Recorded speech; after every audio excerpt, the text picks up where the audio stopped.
This is Brenda Lynn Allen. I am here in Lufkin, Texas. I'm so excited to be visiting in person with Randy C. Moore. How you doing? I'm doing great. I'm glad you made it here to deep East Texas is what we call it. Oh, I love it. I love it. As my husband and I were coming into town last night, Asleep at the Wheel was on the radio, local radio station here, and they were playing Miles and Miles of Texas, and that's what we had just experienced, so it was really fitting. They knew you were coming. They said, hey, those people from Tennessee just crossed the border. Better put some Asleep at the Wheel on so they know they're in the right place. That's right, yes. And but at the end of an 11-hour trip, you're about to go to Asleep at the Wheel, aren't you? Well, and all the darkness looks the same no matter what state you're in. It was so much fun, though. I love being in the state. I love talking to you. You've been on my show via Zoom and also just call-ins over the past few years. Right. We've talked 4 or 5 times probably over the past few years. Yeah, this is the first time I've seen your shoe size, so yeah. I got big feet. I can actually get an actual, whenever I talk to you again, I go, okay, this is what she actually looks like. That's right. And y'all can check this out on social media soon as well. So come say hi at Brenda Lynn Allen Music and also Southern Roots Radio, and you can get some pictures of, see some pictures of this moment as well. Exciting things because you're going to play live this afternoon for us, and so again, I get to hear you live and in person. You're no stranger to my hometown, Columbia, Tennessee. Right. Yeah, you've been down there quite a bit playing music over the years. Yeah, I played the Southern Fried Festival a couple of times, which was, I think it ran a few years. It was something they always did in the fall. Yeah. And it was always a fun deal with my band. My band was called the Fabulous Suedes, playing on the square. The last time we played there, we played our set, and you had the trustees who help you with all your stuff. And I was wearing this shirt. It was this little short sleeve shirt that somebody had sent me. I wasn't really that crazy about it, but I thought, this will look good on stage. Mm-hmm. It was a black shirt, and it was made of that real slick material, the kind of stuff that Rodney Dangerfield would always wear. And it had Las Vegas stuff all over, dice and cards and, roulette wheels and stuff. And so I get out of the truck and everything, and the trustees are loading the stuff up, and I get to the stage, and we do our little sound check, and then I tell one of the guys, I said, I got to go back to my truck because I sweated this shirt out. I don't want to put on my shirt on the plane. And he said, oh, okay. So these 2 guys take me back. I put this shirt on, I get back in the cart, and this guy looks at me and says, man, ooh, boy, I really like that shirt. I like that shirt. I said, yeah, thank you, So I do the whole show with the guys and everything, and we get all of our gear. We get it on, and he's like, man, I sure do like that shirt. I wish I knew where you got that. And I said, somebody sent it to me. I said, it's one of those shirts. It's kind of like a gift. He goes, wow. He said, I really like it. So I got back to my truck. I took my sweaty shirt out, and I put it on, and I took that one off, and I just threw it at him. All right, this is the guy that will literally give you the shirt off his back, or out of his car. I was just, all I thought was, this guy's going to get a lot more enjoyment out of this than me, so he may as well have this shirt. I love that. He's probably still wearing. Now I'm going to look in Columbia if I see somebody wearing that shirt. If you see a guy, he might have hauled him back in for some reason, but. I could have given him $1 million. He wouldn't have liked it me more. I love that story. So the Southern Fried Festival, I actually played that event 2 years as well, and I remember that event in Columbia. Yeah. I loved it. It was such a cool thing. Yeah, it was perfect, actually, because the weather was kind of hot, but then not. And it was just, you could feel fall in the air, and everybody that was there, they were all, the whole town of Columbia is like one of the nicest. It's one of the nicest places on earth. It really is. I agree. And people are just, they gotta smile first, and then everything else comes second. So it's kind of cool. Yeah. And when they started that festival, which it only went on for a couple of years, that was a really great thing for our town because we are so music oriented now. Yeah. It has come up so much since then, but that was one of the first big musical events that really got a lot of attention from people. And since then, now that's been 10 years ago maybe. Right. We've had people moving from all over the country, from California, from this great state of Texas. We have people, they're wanting to be in the Nashville area, but they're finding that just south of Nashville, which Columbia is now considered Metro Nashville, right? Because it's all built up down 65 south. They're seeing that you still have that country feel. It's very friendly, and you also have the music industry and all kinds of events going on all the time as well. Well, in a town like Columbia, which if nobody's ever been, it's one of the oldest towns in the United States of America. It has such a historic feel to it that's the way that Nashville used to feel back when in the 40s and the 50s and the 60s, when so many creative people, songwriters, moved there. It doesn't have that feel anymore, but Columbia actually does have that feel. So I can see why so many creative people would want to live there, because there's probably a lot of really great songs being written in that part of Tennessee now. Yeah. Because that's, like I said, that's essentially what Nashville, what those old houses on 16th and 17th Avenue used to be. They were just houses that were built. Most of them were like pre-war houses. I'm talking pre-World War II or post-World War II houses. And so they had a lot of character, and they had a lot of feel to them. And a lot of that stuff's gone away in Nashville because it's become such high dollar real estate. So it makes sense that Columbia would be a place where people would want to be to do that kind of thing. I know I would, because I got to where when I would go down to Music Row, I would go, I don't even recognize this place anymore. Yeah. It's just getting so high-risey. Yeah, so, if that's a word. It is now. It is now. So we talked about my hometown, which I love. I'm here in Lufkin. Right. Tell me about this place. This is a great area. Well, essentially nothing happens here, which me and my wife Linda have always said, if there's something that we're really good at, it's nothing. We do nothing just about as good as anybody. So, really though, moved here in 2020 when all the work went away, and it's been great because for several reasons. I'm originally from Texas. When you talk about how Nashville doesn't feel like Nashville anymore, but being in Columbia feels like what Nashville used to feel like. Lufkin actually feels like what my little hometown of Humble used to feel like in Houston, because Humble is north of Houston, but now Houston's built all around Humble, so it doesn't feel like my hometown anymore. Now this feels like what that was. So it's sort of almost a displacement of my soul to make sure that everything still kind of makes sense to me. So living here has been a good thing creatively. I've cut 3 albums since I've been here. One of them being Lufkin. Yeah, right? One of them was Lufkin, and that was, during the whole crazy, people call it the pandemic. I call it the great freak out. Because everybody freaked out, But there were some good things that came out of that. And like I said, I basically was able to be more creative simply because in Nashville, like any other entertainment center, there's so much swirling around you that it takes your attention and your focus away. So as an artist, for me to be happy, I kind of like to have my blinders on, have my low beams on, and just kind of stay in the moment, not look too far ahead, not be stupid, but at the same time, not get too far ahead of things. Yeah. So you can live here and you don't have to get too far ahead of play.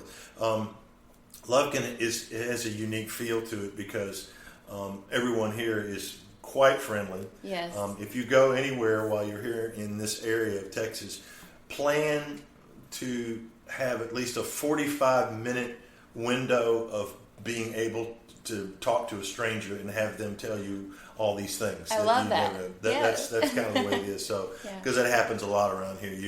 If you go to the grocery store, if you go downtown, if you're at the gas station, if you're at a convenience store, if you're at the Hobby Lobby, or if you're at the Academy Sports, wherever you're at, if you're at Walmart, believe me, you're going to get engaged, and somebody's and you're going to love it, because whatever they're going to tell you is going to have some kind of, everything has a thread of spirituality here, because everybody goes to church here.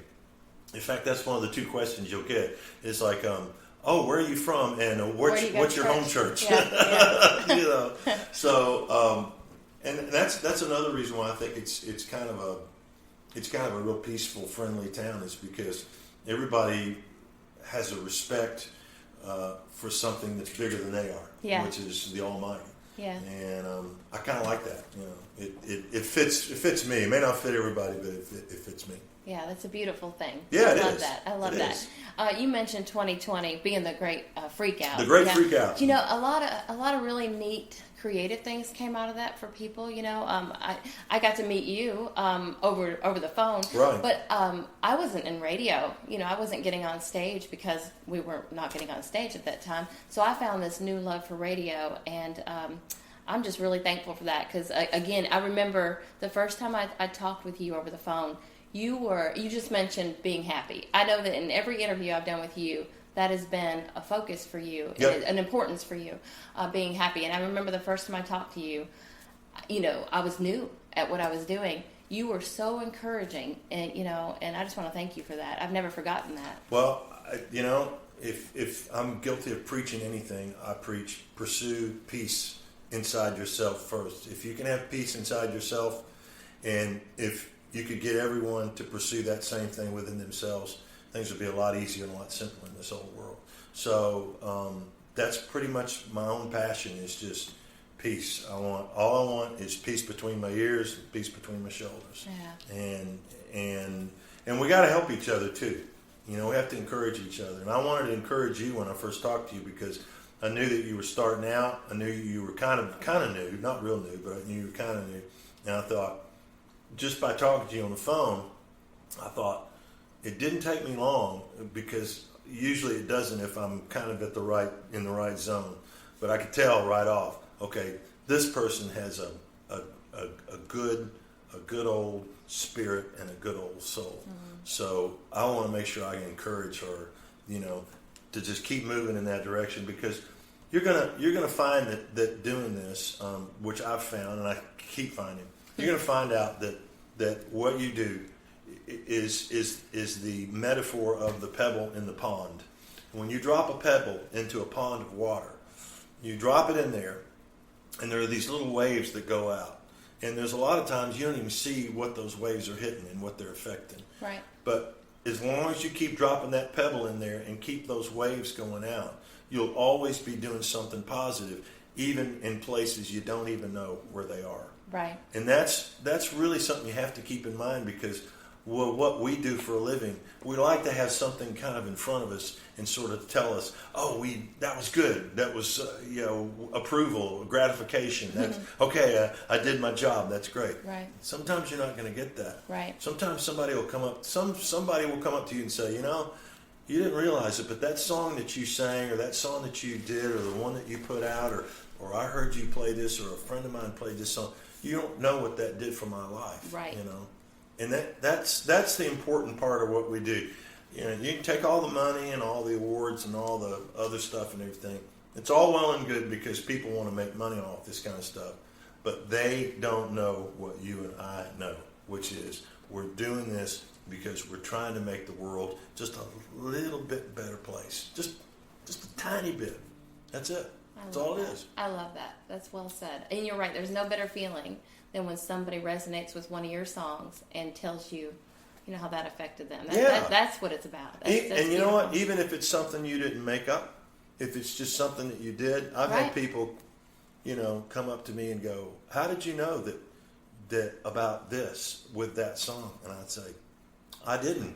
Yeah. But something kind of told me to go ahead and do that song, and I'm glad that I did it." Yeah, I love that. And you mentioned running across all the friendly people here and having nothing shorter than a 45-minute conversation. Yeah. People are doing the same thing. They may not be playing music, but they're doing that with what they do. A simple hello can change a whole day for someone. I think so. Ripples out. Yeah. You mentioned awards. You just recently received an award. Tell me about that. Yeah, there's an organization here in Texas called the CMA of Texas, Country Music Association of Texas. They've been around a long time, and a lot of people are involved with them on the level that they are I'm not going to say that they're members as much as they're family members, because everybody kind of shares in it who is around it. The music is the number one priority, and it almost has the feel of something that, the whole organization is built around the idea that we love what's going on and we want to showcase all of that, so everybody else will know what's going on. So we're gonna use this platform, this CMA of Texas, as a platform to showcase talent, musicians, songs, artists, writers, authors, all these kind of things, to not only the state of Texas, but to as far out as we can get it to go. Yeah. So they have an award show every year. This year they had an award show at a place called Do-Si-Do, the Big Barn in Houston. And I got an award for a song that I wrote with a guy 25 years ago. His name is Heath Wright. He's the lead singer of the group Ricochet. And Heath and I sat down in Nashville and wrote a song one day called A Mother's Prayer. And I had no clue where it was going, because he said, why don't we make this song about a woman who's given up her child for adoption? And I said, oh, wow, that's great. Wow, that's really different. And I love different, and Heath wanted to do something different. So we wrote it. And when we got done, I said, this is really, I really have a good feeling about this. I said, how'd you come up with that idea? He says, well, I'm adopted. And he said, I wanted a song I could sing for my mother on Mother's Day, because I just got in contact with my birth mother. He said, I wanted to sing it for her. Oh, wow. So we did A Mother's Prayer, and we got this, it's called the Director's Choice Award. And it's very nice, it's very prestigious, and, it's way beyond my capability of basically having any sort of gratitude, except that, I'm glad that the song got some real recognition, because it is, in the years that I've sung it out in different places, and this happened that night too. And anytime I ever sing that song, there's always someone who comes out of just nowhere, and they just pour their heart out. Yeah. Telling me about either they're adopted, or they're, someone that they know is adopted, or it may not even relate to adoption. It relates to a mother and a child. Yeah. And the love that they have for that child, and how that relates to their love of God and everything. And it happened that night. Heath and I were walking up the stairs after we got done with the song, and this woman comes running up the stairs, and she had to practically pull us down and told us about her daughter who had passed away a few months ago. And she had, her daughter was very spiritual, and for 8 years her daughter was sick, and she just had this whole thing just going on and on and on. And when we got done talking to her, I looked at Heath and I said, you see what I mean about this song? He goes, wow. I said, happens every time I play this somewhere. Wow. So, can I hear it? Yes. It's called A Mother's Prayer. They laid the baby in her arms. She watched her newborn son sleeping. She bowed her head to say a prayer, and asked the Lord for his safekeeping. His life has just begun. Sometimes it won't treat him fair, so be with him when I can't. All I can give my little man is a mother's prayer. A mother's prayer can move a mountain. A mother's prayer is pure as gold, and the angels in heaven make sure that she gets heard up there. 'Cause there's nothing that's more precious to God's ear than a mother's prayer.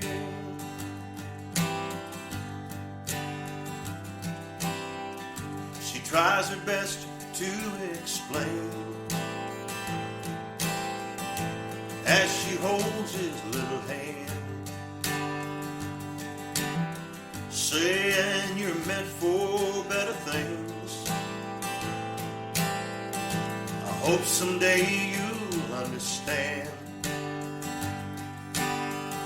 Now all the papers have been signed, and your new home's waiting there.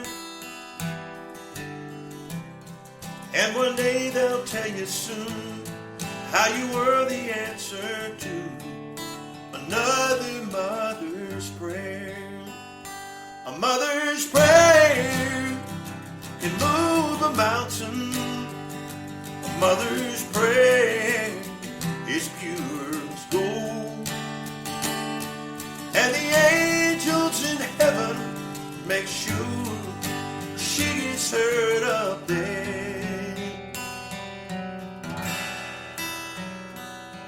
'Cause there's nothing that's more precious to God's ear than a mother's prayer. There's nothing that's more precious to God's ear. Beautiful. Well-deserved award-winning song. That is really beautiful. Thanks. Thank you for sharing that. I love that. Oh, I love it. He's going to make me cry, and all the other folks in this room today too. Thank you for sharing that. Sure. That's beautiful.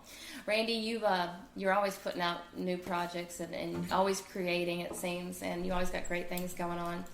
We're coming up on the Christmas season. I heard you're getting some new Christmas music out to us. Well, I put a Christmas album out. A couple of years ago, and my friend Jenny had invited Roger Cook over because we were doing a radio thing with him. We had this radio show that's in syndication now. It's called Neon Music Country Legacy. Anyway, Roger came over because he was going to talk about the songs he's written with people like John Prine and things he's written for George Strait and Don Williams and people like that. So if people aren't familiar with who Roger is a songwriter who originally came from England, and he wrote quite a few big pop hits for English groups back in the late 60s. And then there's one day where he was at his publishing company, and his publisher came in, and he's sitting in the room with his friend. They're working on a song, and his publisher says, "Fellows, we need a song for you to write. It's a jingle for some sort of a soft drink commercial." And so Roger says, what sort of song are they looking for? And he says, well, this is in the 70s, early 70s. Right. He says, well, we just need to write something that's got a lot of, peace and love and brotherhood and all kinds of crap like that in it. So they wrote this. I like to teach the world to sing in perfect harmony. I like to buy the world a home and keep it company. I like to see the world for once all standing hand in hand, and hear the echo through the hills of peace throughout the land. That's the song I sing. What the world wants today, it's a real thing. So they wrote that. Yes, when I hear Roger's name, that's the first song I think of course. I love that. Yeah. The Coca-Cola jingle. Yes. With the people standing on the mountainside. I love it. So he had a Christmas song. He just brought this out while he's sitting there working on the radio show in Nashville.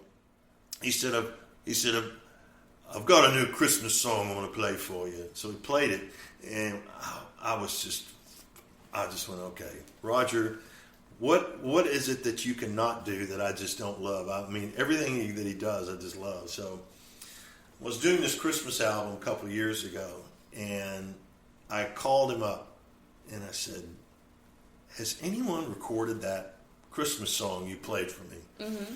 He said, Joe Brown did a version of it. Joe Brown's a big English artist in the UK, very big in those circles, but not really big in America. He said, no one's really recorded. And I said, I'm stunned. I said, what a great song that is. I said, would you mind if I recorded it and put it on my album? He goes, oh, I'd be honored if you did that. So it goes like this. This is called All I Want for Christmas is Peace. All I want for Christmas is peace. All I want for Christmas is peace. Let the guns fall silent everywhere. Every battle cease. All I want for Christmas is peace.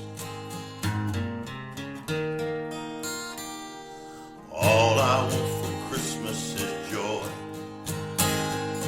All I want for Christmas is joy. Happy faces everywhere. Every girl and boy. All I want for Christmas is joy. Bethlehem is calling. It's time to make a wish. Let's all leave our children a better world than this. All I want for Christmas is love. All I want for Christmas is love. No more hunger, no more strife. It's what I'm dreaming of. All I want for Christmas is love.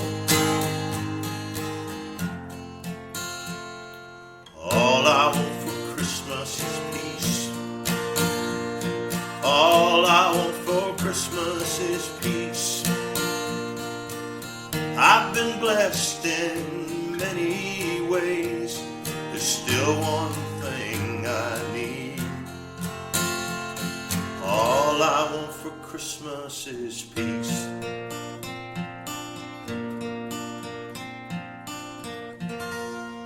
I love that. Randy Seymour there. That is nice. And I've heard that before, and I loved it the first time I heard it. Thank you. That's beautiful, beautiful. Best place to connect with you online and get your music? My website, RandyInitialCMoore.com, RandyCMoore.com. I'm on Facebook, Friends of Randy C. Moore. That's a good place to see where I'm going or see where I've been or see where I don't want to go. I don't know. See his latest awards. So, yeah, all that stuff. Yeah. So, but you can access everything. The songs are on iTunes, Randy C. Moore. I'm on Spotify. My songs are on Spotify. So, if anywhere that things can get got, they can get me. So, yeah, that's all good. But go to the website first. That's kind of that's the library, and then everything else is sort of like I guess the branches. Yeah. Well, you're very easy to find, and I love listening to your music. Again, thank you so much for visiting with me here in Lufkin, and got to say thank you to Jenny Foley for helping set this up today. Yes, yeah. Jenny, the Energizer Bunny strikes again. She's amazing. Yeah. All right, well, come see me when you come to Nashville in Columbia, Tennessee, and go see George Hamilton V again. Be on his show again. He loves you. Heggy V. Thank you. Is there anything else you want to say? No, okay. It's all good. Good luck to you, and since that was a Christmas song, I want to wish everyone a Merry Christmas this year. So there you go. Thank you, Randy. All right. Very nice.